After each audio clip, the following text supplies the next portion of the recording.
Avez-vous déjà ressenti une attirance si intense qu'elle vous a coupé le souffle?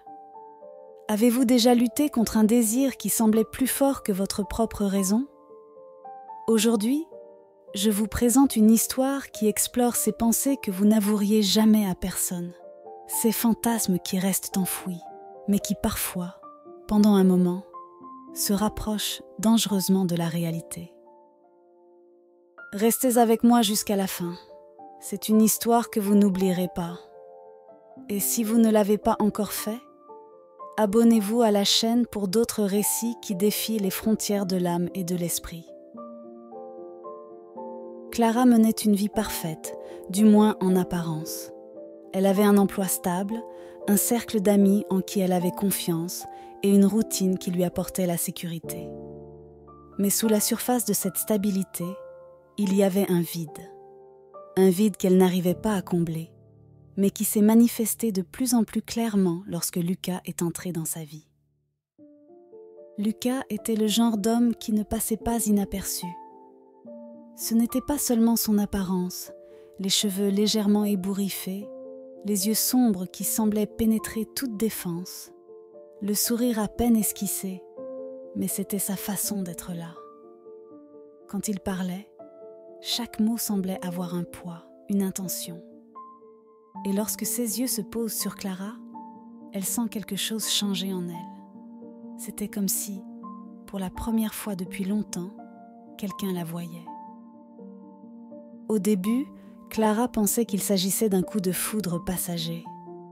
Combien de fois s'est-elle retrouvée à fantasmer sur quelqu'un pour l'oublier au bout de quelques semaines? Mais avec Lucas, c'était différent.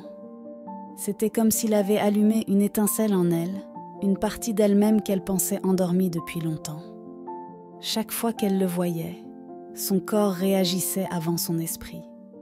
Ses mains devenaient moites, sa respiration s'accélérait et son cœur semblait vouloir s'échapper de sa poitrine. Et puis il y avait les rêves. Dans les nuits les plus calmes, Clara se surprenait à imaginer des situations qu'elle n'oserait jamais avouer. Dans son esprit, il y avait une version de Luc la regardant avec des yeux pleins de désir, effleurant son cou d'un léger toucher, murmurant des mots qui faisaient vibrer chaque fibre de son être. Ces fantasmes n'étaient pas seulement physiques, ils étaient chargés d'une intimité qui la faisait se sentir vivante, désirée, complète. Le moment qui a tout changé s'est produit un matin, lors d'une réunion. Clara était assise à la table, essayant de se concentrer sur les diapositives qui défilaient sur l'écran. Mais la présence de Lucas, à quelques mètres d'elle, était une distraction impossible à ignorer. Lorsqu'il s'est levé pour distribuer des documents, il est passé devant elle et pendant un instant, leurs mains se sont touchées. C'était un contact fugace, presque accidentel, mais pour Clara, ce fut comme une décharge électrique. Elle sentit sa peau se réchauffer et un frisson lui parcourut l'échine. Alors que Lucas continuait à marcher, Clara se rendit compte que sa respiration était devenue irrégulière. Elle ferma les yeux un instant, essayant de se calmer. Mais une image claire se forma dans son esprit. Ses mains entrelacées avec les siennes, leurs lèvres se rejoignant, la chaleur de leur corps se rencontrant. C'était une pensée aussi soudaine qu'enivrante. À partir de ce jour, chaque fois que Lucas et Clara se trouvaient dans la même pièce, l'air semblait chargé de tension. Il y avait des moments où leurs regards se croisaient et restaient fixés l'un sur l'autre, comme si aucun des deux n'avait le courage de détourner le regard.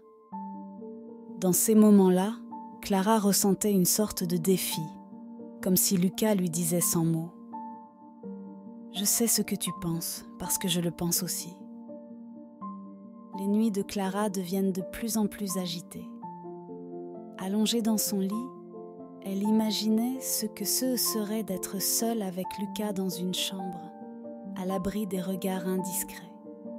Elle se demandait ce que ce serait de le sentir près d'elle, de sentir sa chaleur, de sentir les battements de son cœur. Pourtant, À chaque fois que ses fantasmes devenaient trop intenses, une voix intérieure lui rappelait que cela ne pourrait jamais arriver. Mais cette voix s'affaiblit de plus en plus d'hôtes. Un soir, Clara est restée tard au bureau, plongée dans le travail, ou peut-être simplement dans l'espoir de voir Lucas. Lorsqu'elle entend des bruits de pas dans le couloir, son cœur bondit dans sa gorge. C'est lui. Il entra dans la pièce avec un sourire qui semblait cacher un secret. Il s'appuya contre la porte, l'observa un instant avant de dire « Je ne pensais pas trouver quelqu'un ici à cette heure-ci. » Clara tenta de répondre avec nonchalance, mais le ton de sa voix trahissait l'émotion qu'elle ressentait. Lucas s'approcha lentement et chaque pas qu'il faisait semblait amplifier la tension qui régnait dans l'air. Lorsqu'il fut suffisamment proche, Clara put sentir son odeur, ce mélange d'épices et de bois qui l'avait déjà envoûtée. Et puis il parla, de cette voix grave et calme qui semblait faite pour lui faire perdre tout contrôle. « Il y a des choses, » dit Lucas en baissant à peine la voix, « qu'on ne peut pas dire à voix haute, mais qu'on comprend quand même. » Leurs regards se croisèrent et Clara sentit le temps s'arrêter. À cet instant, c'est comme si tout le reste du monde avait disparu. Il n'y avait que d'eux, et l'énergie qui semblait circuler entre eux, une énergie qu'aucun d'eux ne semblait vouloir interrompre. Clara ressentit une impulsion qu'elle ne pouvait ignorer.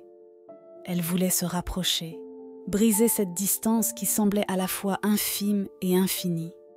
Mais elle resta immobile, paralysée par le conflit entre ceux qu'elle voulait et ceux qu'elle savait être juste dot. Pendant que Lucas parlait, l'esprit de Clara commença à vagabonder. Elle l'imaginait se penchant vers elle, effleurant son visage de ses doigts, lui murmurant quelque chose que personne d'autre ne pourrait jamais entendre. Elle imaginait son souffle chaud contre sa peau, la façon dont ses mains trouvaient le moyen de serrer les siennes, la faisant se sentir en sécurité et vulnérable à la fois. C'étaient des pensées qui la faisaient trembler, mais qu'elle ne pouvait pas chasser. Elle sentit la chaleur monter de sa poitrine à son visage, et elle s'efforça de garder une expression neutre, espérant que Lucas ne pouvait pas lire tout ce qui lui passait par la tête. Lorsque le téléphone de Lucas vibra, le son rompit le charme. Il recula, avec un sourire qui semblait contenir un millier de pensées inavouées.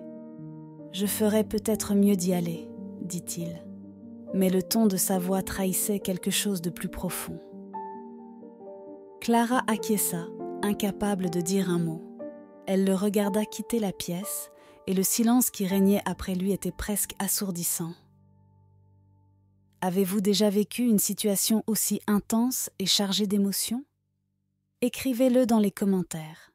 Je suis curieux de connaître vos expériences. Si vous avez aimé la vidéo, laissez un like et abonnez-vous à la chaîne pour d'autres histoires qui touchent le cœur et l'esprit. Merci d'avoir regardé.